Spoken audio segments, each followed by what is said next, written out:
A while ago, I was researching my great-great-grandfather Anton Francois.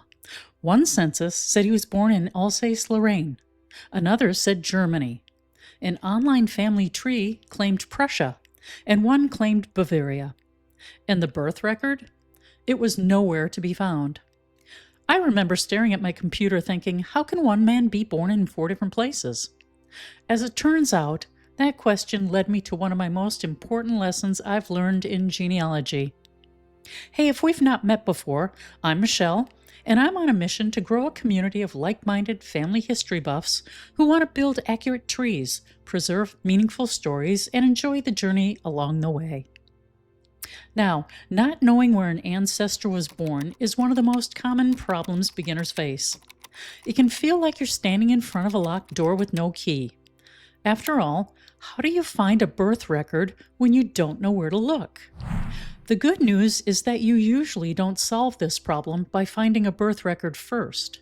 Instead, you solve it by finding clues hidden in other records. One of the biggest mistakes I see beginners make is immediately searching for a birth record.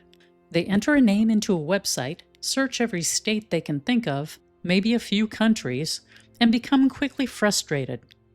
A much better approach is to work backward from records created later in your ancestor's life. Think like a detective. Your goal is to collect clues until the evidence begins to point to a specific place. The first place I recommend looking is census records. Census records often provide a state or country of birth and sometimes even list where a person's parents were born. Don't rely on just one census, though.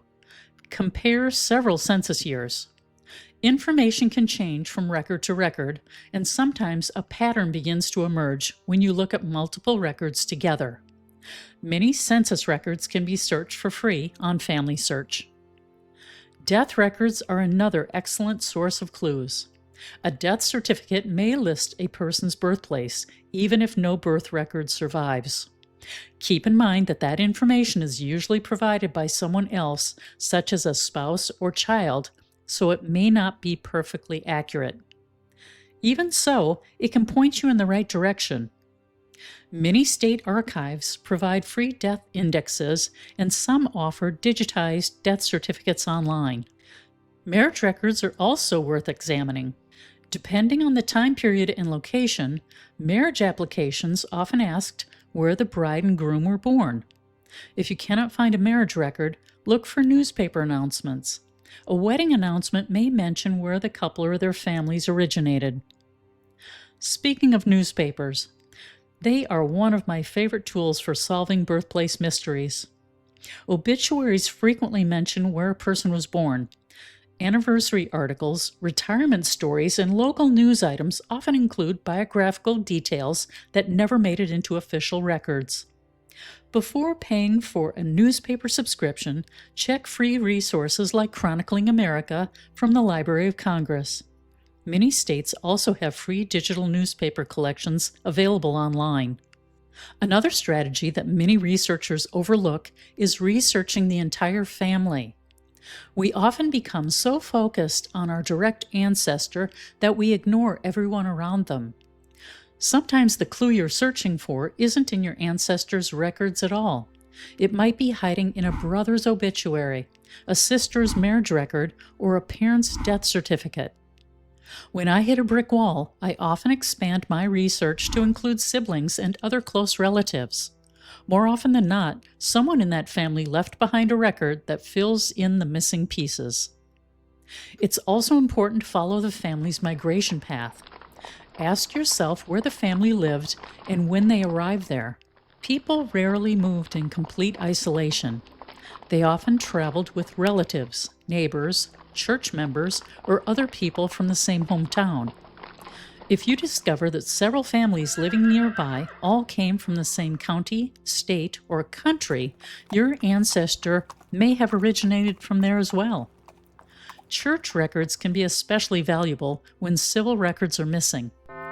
Baptism, marriage, and burial records sometimes contain detailed birthplace information that was never recorded elsewhere. FamilySearch has millions of church records available for free, And many local archives and historical societies have digitized collections as well. One more thing to keep in mind is that place names change over time. My great-great-grandfather's records listed Alsace-Lorraine, Germany, and Prussia because borders shifted and governments changed. The person providing the information might have identified with one place while a census taker recorded another. Before assuming records are contradictory, spend a few minutes learning about the history and geography of the region where your ancestor lived. Sometimes the records are all describing the same place from different perspectives. If there is one lesson I want you to remember, it's this. When you don't know where an ancestor was born, don't search harder, search wider. Every census, obituary, marriage record, church register, military record, and newspaper article has the potential to provide a clue. Genealogy is often less about finding one magic document and more about assembling dozens of small clues until the answer becomes clear. If you found this video helpful, I'd love to have you subscribe and join our growing community of family history enthusiasts. Here on my channel, we focus on building accurate family trees, preserving family stories, and making genealogy a little easier and a lot more enjoyable. Also, be sure to download my free guide, Why Can't I Find My Ancestors? The link is in the description below. And if you're struggling with missing records and frustrating brick walls, watch this video next on why you can't find your ancestors. It will help you understand some of the most common reasons genealogists get stuck and what you can do about it. Well, that's it for today. Thank you for watching. Good luck with your research, and I'll see you in the next one.